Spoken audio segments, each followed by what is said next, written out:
But Ben, moving over to USDA report, we got the March update for their supply and demand estimate, and really the balance sheet was largely unchanged, even though there was an expectation, at least on the corn side, to increase the demand estimate. That really didn't come to be, into existence here from USDA.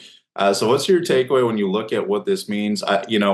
I think that the March balance sheets or updates are only so impactful, especially as we move into the planting season when that probably has quite a bit more sway on the markets, but still something of note to watch from USDA.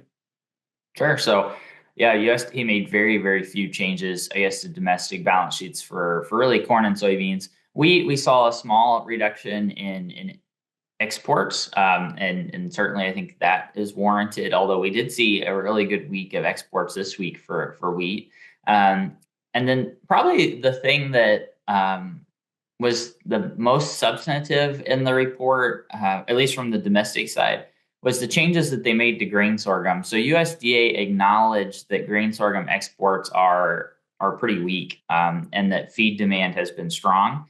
And so they did lower exports of grain sorghum 70 million bushels and increase domestic feed use 50 million bushels.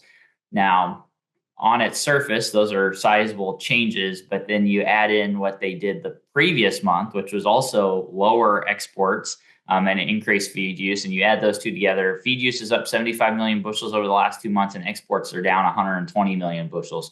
So the reason I say that's substantive is because a lot of that grain sorghum is competing with corn in the feed bunk. And so, I think that sets up the corn market to for the end of the month when we get the March 1 stocks report, trying to figure out, okay, how much corn actually was displaced by sorghum and other feed grain products.